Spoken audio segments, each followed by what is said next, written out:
And we continue at 2:05 in the afternoon on the John Phillips Show. Mr. Randy Wang's in New Mexico. After deciding against it, I went back, John, and realized Fresno guy really does belong on the wall. I am shocked. Why would you? He has no money. Congratulations, sir. We'll see you in December. I am shocked. Why would you? He has no money. You know what just happened? And it's something that has never happened to me before, but I'm glad that it did. So I have a flight coming up, and apparently there's really nasty weather in Dallas that is coming, and that's where I'm changing my planes. And because they're anticipating a bunch of delays and cancellations, they're giving you the opportunity to rebook yourself going through a different city that won't be experiencing weather. Has that ever happened to you before? I haven't had that happen. That's very convenient. I did just get an email that my flight home might be impacted by this weather, so looks like I'm staying in Santa Fe, kids. Oh, darn the luck. Aw, shucks, I don't have to go back to L.A. I'll find a way back for now. I'm coming back in a month.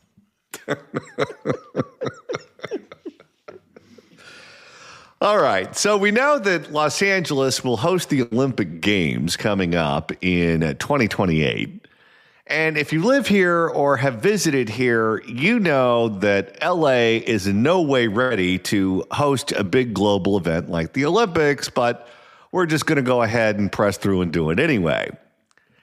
Well, one of the things that people are focusing on right now is, okay, well, if you come to Los Angeles for the Olympics, what else do? You can only see so many games of badminton before you have to go out and do something else. Well, there's Disneyland, that's Orange County. There's Knott's Berry Farm, that's Orange County. There's Huntington Beach, that's Orange County. That's where all the nice stuff is. But if you want to stay in Los Angeles and you want to do something touristy, you look for the LA options. And one of the LA options is the Hollywod Walk of Fame.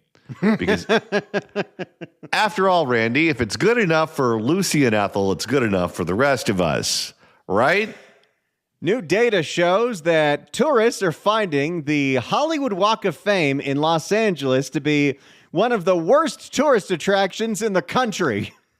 What it is an outdoor homeless shelter. You don't want to know what they're doing to those names of movie stars in the middle of the night. Have you ever been to a ceremony where someone has been inducted into the Hollywod Walk of Fame? Not personally, but I've watched many on the YouTubes. Okay, I've been there many times for various friends who have been put on the sidewalk. You mean paid to be on the sidewalk? Yes.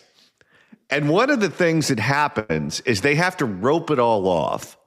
Not because they're worried about cars coming through, or not because they're worried about anything in terms of tourists taking too many pictures or whatever. What they're doing with the barriers is they're keeping the homeless out. And oh boy, do the homeless show up whenever there's a ceremony. It's not just on Hollywood at Highland. It's also at Hollywood and Cahuenga and Hollywood and Vine. And just on that one little stretch, you're going to see something that you wish you never saw. Oh, yes. And of course, when someone gets put on the sidewalk, they bring all their friends, all their family, and they get exposed to that. Well, News Nation did a report on the Hollywod Walk of Fame. Let's give it a listen. Well, meantime, the Hollywood Walk of Fame, long viewed as a must-see destination for LA visitors. Who said that? That's a very good question. What is must-see about a bunch of names on a sidewalk in a bad part of town? I don't get it, but people seem to like it. Is now being called one of the worst tourist traps in the entire world. Oh, I was corrected. I thought it was just in the country. No, it's in the entire world. And I will say, accurate. A new report says the Walk of Fame tops the list according to multiple metrics, one of them being that it's an underwhelming visitor experience, with many reviews calling the area rundown and unsafe. Oh, I looked at a name. I recognize that name. Let's go to the Hooters. That's the experience. Nancy Liu is live in Los Angeles. Nancy, you are on the Walk of Fame right now. And Nancy, tons of people still flock there every day. Yeah, you're right, Nicole. But the Walk of Fame, it stretches nearly 1.5 miles. There are nearly, or actually more than, 2,800 stars. So it's pretty tough to see. Sometimes the people on there, the term star is very loosely defined. Again, remember that they paid to be there. There are some names I could be saying right now, but I'm going to be nice. Yes. It's pretty tough to see every single one. The newest star debuted just over a week ago, and that is to honor actor and director Alan Cumming. But why? Because The Traitors is out? They always tie it into some kind of promotion. But according to this new study, the Hollywood Walk of Fame, it's a tourist trap and not worth coming to. The International Review. What about the Dave & Buster's at Hollywod and Highland? Is that worth going to? No, it's not.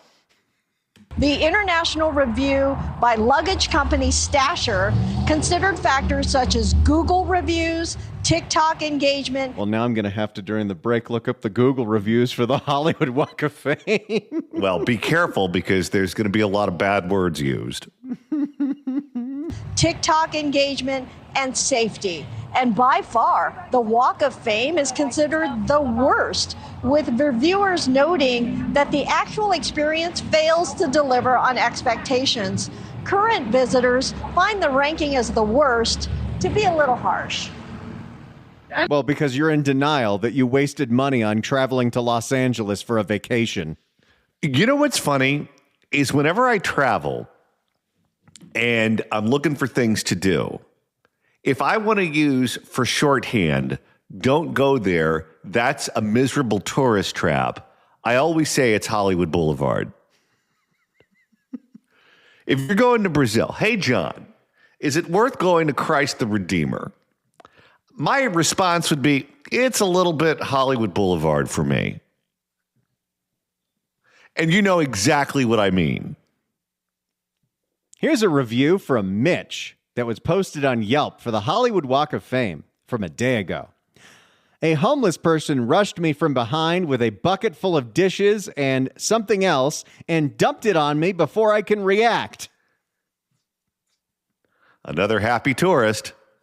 Also, gasoline is twice as much here as anywhere else in the USA. Well, that's Gavin's fault. You can't blame that one on the homeless. You know, one of my favorite things, it makes you happy, but it also makes you so jealous. Whenever I fly into New Mexico or to Texas, you just look at those gas stations, $2.75 a gallon. And you're like, boy, what's that like? Oh, yeah. And then you look at the gas stations here, and it's like that billboard counting all the smokers' deaths. I like it. I like to see the names. I like to have a look. She sounds fun. Oh, yes. I like it. I like to see the names. I like to have a look at it. And it's my first time in America, too. So it's nice to... Dude, there is so much better America than the Hollywood Walk of Fame. Who told you that this was a good tourist trick? Okay, if you're from another country, do you think she even recognizes any of the names besides Michael Jackson? And then she'd find out it's the wrong Michael Jackson. It's nice because both of them have one. Yes, Michael Jackson, the longtime KABC radio host, has one. That might have been back when they just gave them to you. It's nice to have that impression. Is it worth the trip just to see this? Not specifically this. I think there are nice things too, but I'll go to the Beverly Hills. I saw the Hollywood sign. So it's a combination of things that you combine to come here. Notice how the second thing she said is not in the city of Los Angeles. No. Whenever people come and they want to know what to do, what tourist things to do, all of the things that you assume that you would want to do when you were here, I always say to avoid. Hollywood sign? No. No. Hollywood and Highland, Walk of Fame, no, don't do that. Downtown LA, stay away. Venice Beach, no. Maybe when Reardon was mayor, not now. The Hollywood Walk as the worst attraction is more bad news for local tourism officials. According to Visit California, the number of international tourists over the summer, that was down by more than 170,000, an 8% drop. Now, while this slice of Hollywood is a flop, others on the international tourist trap list include the Dead Sea, the Grand Bazaar, the Great Wall of China. Could you imagine flying halfway around the world to look at a wall? Hey, it's a big wall. And Hong Kong's Victoria Harbor. Now, as for the walk, some sections, they are pretty grimy. Homeless people, they are always around. And a lot of the stores. It used to just be that you would get accosted by people who are dressed up in costumes. Now it looks like you're being accosted by people coming out of a zombie movie. And it's not the costumes that you would expect. It's not what you're used to at Disneyland or any of the theme parks. Superman comes up and wants you to take a picture with him. And of course, he wants payment for it. But Superman has a little booze on his breath, and there's some vomit on the cape. And it looks like he's packing heat. And a lot of the stores, they've gone out of business. Nicole? All right, Nancy. So that. Yeah, you ever notice that if you're just driving along most of Hollywood, that there are so many, for as much as we talk about that we're in a housing crisis, that we're in a real estate crisis, there is so much vacant storefront on Hollywood Boulevard, especially in East Hollywood. Oh, yeah. Well, it's every other building is empty when you're in that area. And then the homeless are all over the place. In fact, I think the Museum of Sex, which is in that neighborhood, they're practicing abstinence. All right, Nancy. So that is one of the worst, according to this new report. What is considered the best attraction?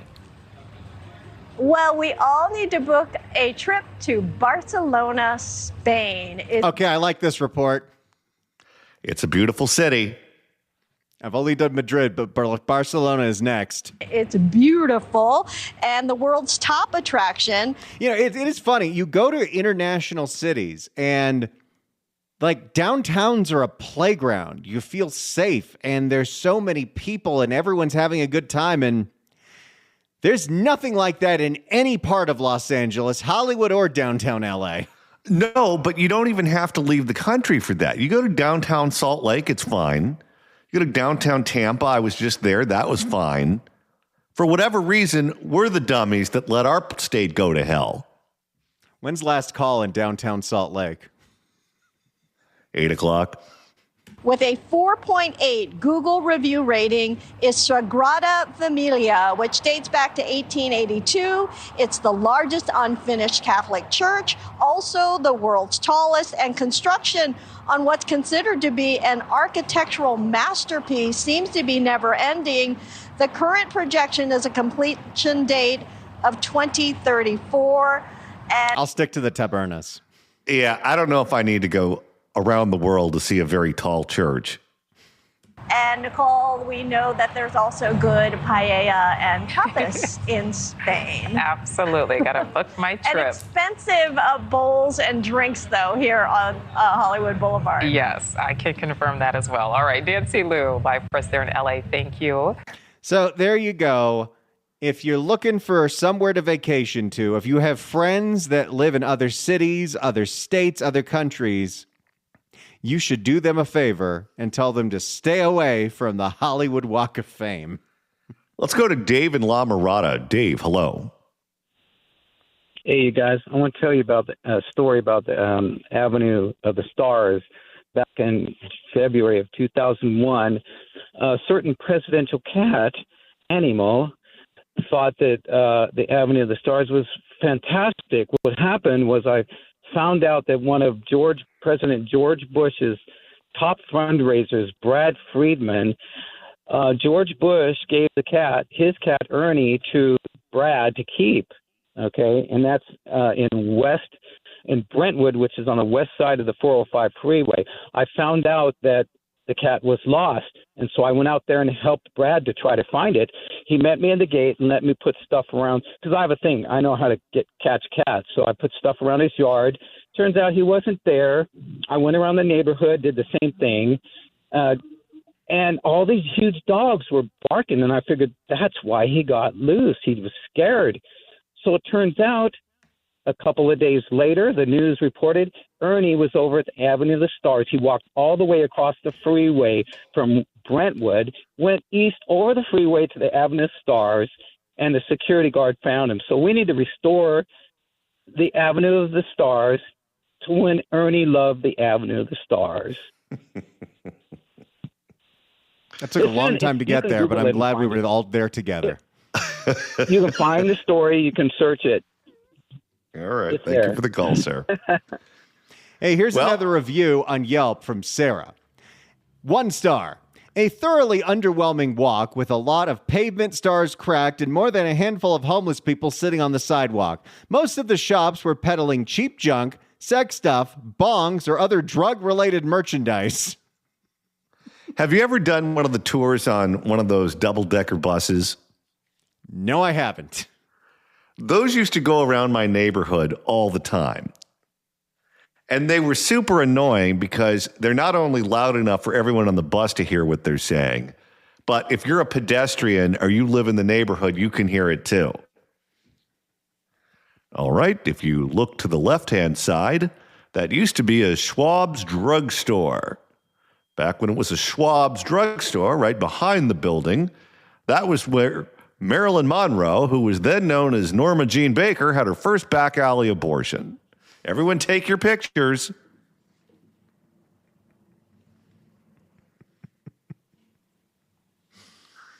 I don't know. It doesn't seem like my cup of tea, personally. All right, let's go to Petri in Rio Vista. Petri, hello. Hey. So talking about the homeless in L.A. on the Hollywood Walk of Fame and downtown, please share with the audience what they're like. If they are the type that are stretched out all over the sidewalk where you have to either walk over them or around them because they claim that little piece of cement as if it's their own home, because that's the way it used to be in San Francisco in the Haight and Ashbury area. And forget about the Tenderloin. You could just give up on that. But, I mean, what's it like there in L.A.? Yeah, what you just described is entirely accurate. They feel that they own those particular stars, and if they live on a particular star, then they feel like no one should be able to shoo them along. And they seem to be irritable all the time, too. Yeah. But although you just mentioned the stars, though, so it's like they're not picking a certain star because they really like that actor, like the Jim Morrison grave or the Jimi Hendrix grave site. Because I had an experience at the Jimi Hendrix grave site where these boozers were up there in Seattle, and I went to go check it out, and they're just sitting there hanging out as if they used to be buddies with Hendrix. And I was all like, okay, can you guys get out of the way? I want to have my little own moment thinking about Hendrix instead of looking at you bums that were sitting there drinking and acting like fools. So I can imagine Jim Morrison's grave, how that used to be. But a Hollywood Walk of Fame, a star on a sidewalk, you know. Well, if you ever go back, just stay away from the guy that lives on top of the Fatty Arbuckle star, because that guy is pissed off 24/7. That's funny. No, Skid Row, yeah, of course, don't even go close to Skid Row over there in downtown. But, oh, my God, what's this place coming to? You mentioned Venice Beach earlier. Is Venice Beach nasty like that now? Venice Beach is one of these areas that's very expensive. But if the city of L.A. is safe, Venice Beach is great. If the city of L.A. is not safe, you're constantly looking over your shoulder. Thank you for the call, sir. 800-222-5222 is the telephone number. 1-800-222-5222. And right now it's time to open up the California Crime Blotter. Oh, I should have that ready to go, shouldn't I? If the cashier is dummy. We couldn't make this stuff up if we tried. I said, hell no, baby boy. Let me get up on out of here. It's the California Crime Blotter. If you don't have the blotter open, ready to go, you can always just play Katie Porter instead. You know, it has been almost an entire show without taking a completely unnecessary shot at Katie Porter. Well, I have my quota. All right, the first one involves something we're very familiar with, copper wire theft. And now it's happening on the Miracle Mile, which is a stretch of Wilshire Boulevard with terrible traffic that could definitely use some lights. For more, here is CBS in Los Angeles.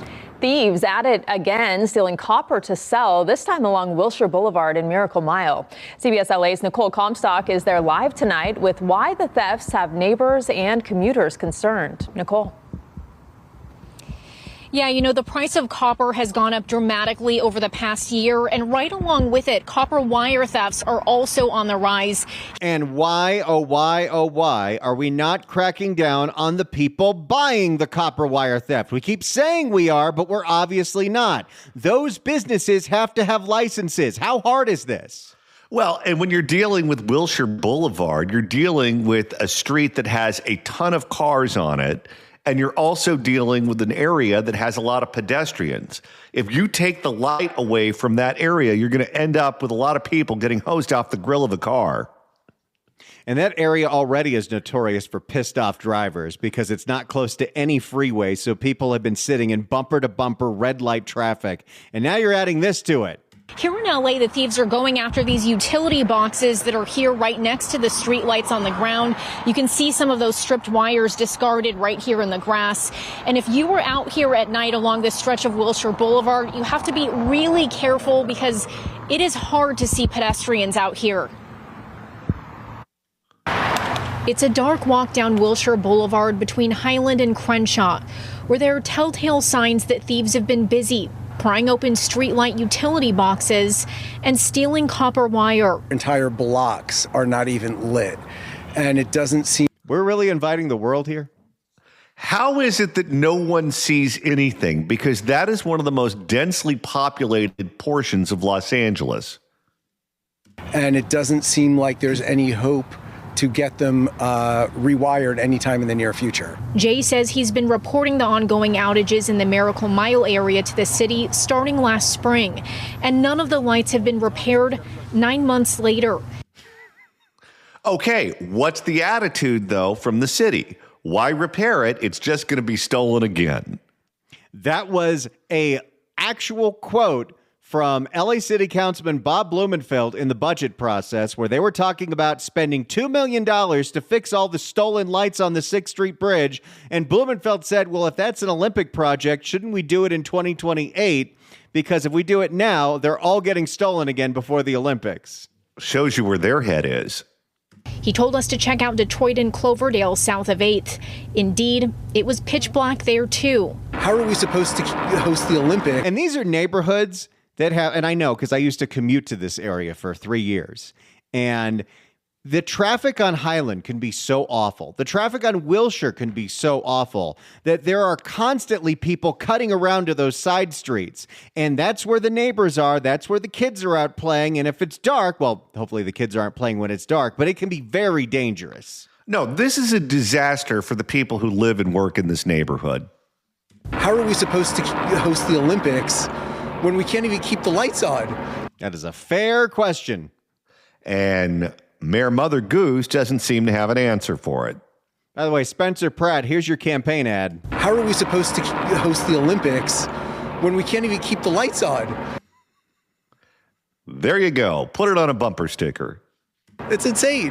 And I'm looking forward to the Olympics, but I also want some streetlights. As it gets like later and darker and, it definitely does cause you concern as to whether or not I really want to be driving down here, what can pop out or whatever. People we spoke with said they were concerned about the safety of pedestrians who share these dark streets with drivers and about crime. A CBS LA investigation from October of 2025 showed that streetlight repair requests in LA doubled in the past year. So the problem's not getting better, is it? Well, here's one of the other problems, is that homeless people who are high on drugs are totally out of it. And one of the things that they do is they just cross the street wherever they want to, and they are constantly wandering into traffic. When I was doing morning drive and I was driving in down La Cienega Boulevard very, very, very early in the morning, I can't tell you the number of times I had to swerve out of the way to avoid running a homeless person over. That's with all of the lights on. I can only imagine what it's like when they're jumping out in front of your moving car and you're in pitch black. And by the way, that is not a unique situation. I'm sure everyone who's ever driven at night has seen that. And it's things that happen like that which led the HLA people to say, we need road diets everywhere because there's so many pedestrian fatalities. There's more pedestrian fatalities than there are murders. And even Karen Bass, when pressed on that, admitted, yeah, most of those are the homeless jumping out in the middle of the street.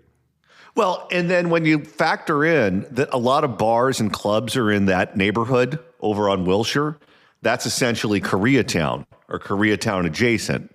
And there's a lot of nightclubs down there. There are going to be people who have had a couple of drinks, who are driving home, who are going to hit homeless people who jump into traffic. And how many of them do you think are actually going to stop?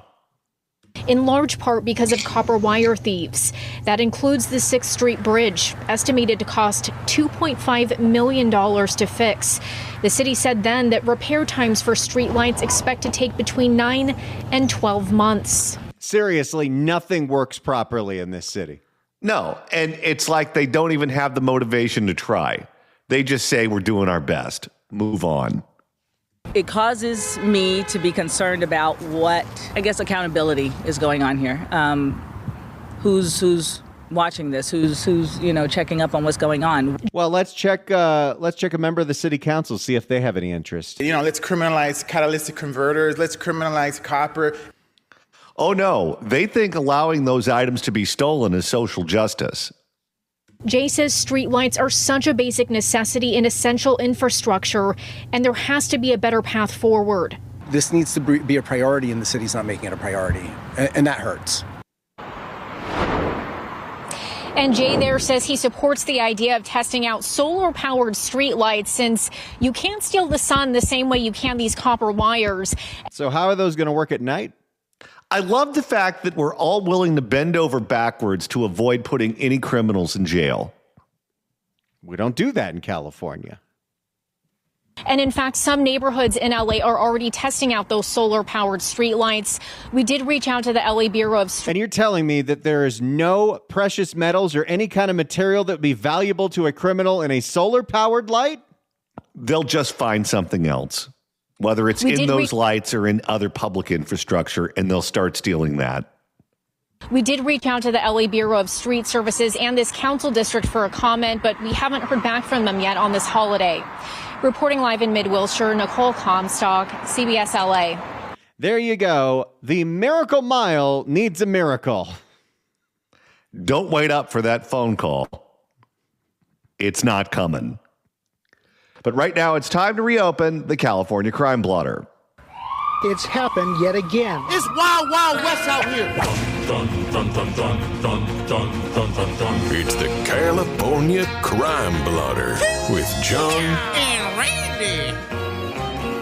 And Randy, this edition takes us to San Francisco, where a whole bunch of jackass teens on bicycles don't like it when you tell them to slow down, so they all piled up and beat on one guy. That's not very nice. For more, here's NBC in the Bay. In video posted to Citizen, you can see a group of about a dozen young men chasing after someone behind the old aquatic park concession stand on Van Ness Avenue. A group of three... What is it about bicycles and e-bikes that turns teenagers into monsters?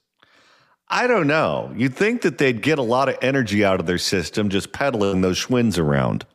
Maybe it's because it's the e-bikes. They're not doing that anymore. Oh, yeah, that's the problem. A group of 3 or 4 attacked the man, with one of them pulling away his shoulder bag. You can also hear bystanders yelling, "Stop!" and "No." The victim then realizes his bag has been taken.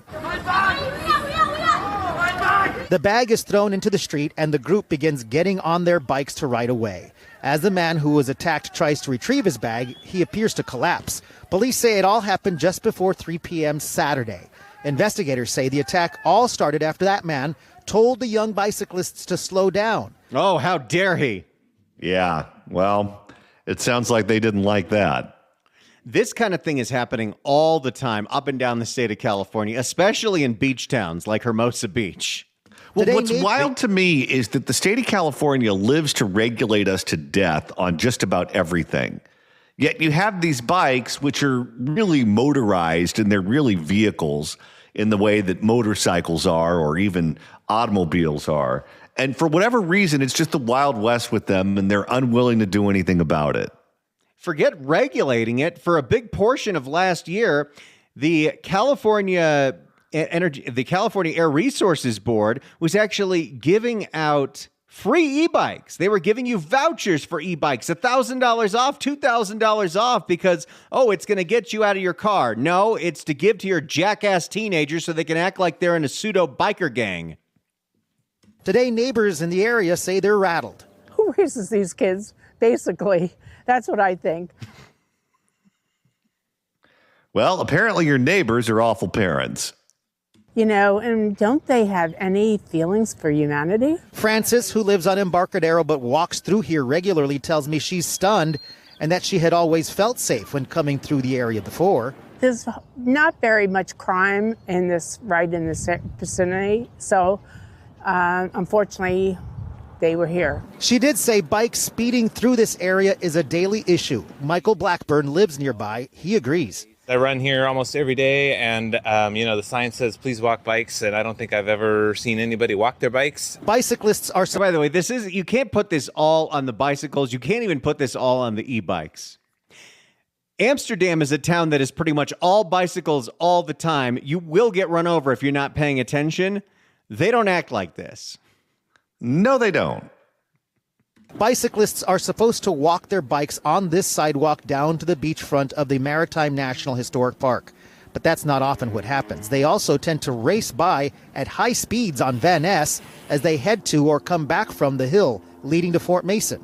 It doesn't help that even though the ones that are meant for teenagers are only supposed to go no faster than 20 miles an hour, there's a TikTok video that shows you how to hack that thing so it can go to 50 miles an hour. Well, what's the saying? You make better mouse traps, you end up with smarter mice. Right now, San Francisco police have not released any information about how many bicyclists were involved or even how old they are. They also haven't made any arrests. The man who was attacked laid in the street for some time as onlookers tried to help. We're told the man suffered only minor injuries. Police did confirm that several people came to his defense pretty quickly. That's likely one of the reasons why the young bicyclist decided to leave the scene. Little bastards. Okay, so people came to his defense after they already kicked the living hell out of him. Well, at least they didn't just stand there and film it. I mean, someone did. That's how we got the footage. If you have any information, police would like to hear from you. In San Francisco, Sergio Quintana, NBC Bay Area News. There you go. Just the latest case of teenagers acting like the biggest a-holes ever on their e-bikes. Okay, if one of your kids is doing this, don't fool around with the timeout. Don't fool around with the talking to. Don't fool around with, well, let's go to a psychologist and see what's driving the anger. You take that bike away from them and you get rid of it. Make sure they don't have access to the bike because it's fun to drive around the neighborhood like you're part of the Hells Angels and terrorize all the old people. They're not going to change. They may tell you they will, they won't. They're too young to be on those bikes. They can't deal with the responsibility. And if you give them the ability to take control of the neighborhood and harass everyone who lives around you, at some point, all of your neighbors are going to hate you. And you know what? The hate is warranted. And at some point, your kid is either going to get involved in a horrible accident and they're going to end up in the hospital, or they're going to do something that's so illegal that they end up going to prison. They end up doing something that's so bad, they even offend the people who get elected to office in California. You don't want any of those outcomes. So get rid of the bike. They're too young for it. All right, Randy, we have time for one more addition to the blotter. It's happened yet again. I see. Time for the California Crime Blotter. And I do believe this is the first time that Newport Beach has ever made the blotter. There's been a lot of Orange County lately. We've had quite a few in Irvine. We just had the Anaheim 7-Elevens, but you're right. I don't think we've ever had a crime blotter story out of Newport Beach. But a boutique that sold fancy handbags, they got burglarized, and those handbags were apparently worth $200,000. Oh, my.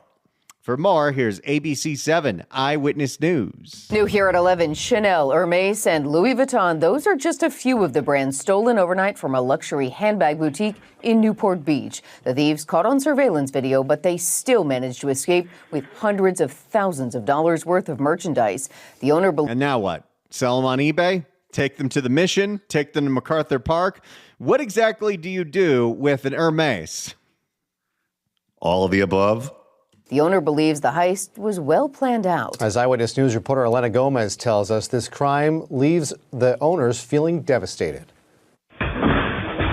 Tonight, new surveillance footage shows the moments after 3 burglars kicked down the door to the Bella, Abby, and Ava in Newport Beach and started filling garbage bags with luxury purses. Right to the Chanels, they wiped out all of those. Then they grabbed all the Hermes, and then they just started throwing things down. And, you know, when you have a team of 3 people, it's probably pretty easy to, in 3 minutes, just get a lot of stuff. They took all the jewelry. Even in a place like Newport Beach, if you're in and out in 3 minutes, I don't know what can be done. No, but if the cops catch you in Newport Beach, guess what? You're going to jail, and Todd Spitzer is going to prosecute you. Well, unless you consider it not a violent crime. Then you're just in Orange County, it's a violent crime. You know, and I'm just very sad. My heart is broken. In a matter of minutes, the thieves leave with stuffed garbage bags worth upwards of $200,000, all before 4 in the morning. They took off in 2 luxury cars, which the staff identified as a brand new BMW 4 Series. Gotta be stolen. Oh, yes. And Mercedes-Benz what do you think the odds are they came down from L.A. County? A Mercedes-Benz GLC 300 Grand Coupe without identifiable plates. These criminals cannot be allowed to just keep going around and ransacking and stealing from people. I'm a single mom. I have 3 daughters in college, and here I am working to take care of my family, and then to have them rob me of half of my inventory. Yeah, it's not right. What did they leave? Maybe the knockoffs? Jennifer has 2 other stores in California and just opened up her Newport Beach location a year ago. Her shop is curated with new luxury handbags. She thinks that the burglars had thoroughly planned this and had knowledge of the store's insides and outs. They knew where the lights were. They shut off the video cameras. They turned cameras. I mean, how would they know where all this was? It's like it was a very well thought out, planned attack. So what you're saying is it was organized. Sounds like it could be a former employee. Well, they would know the ins and outs. So there you go. Luxury handbags getting stolen in Newport Beach.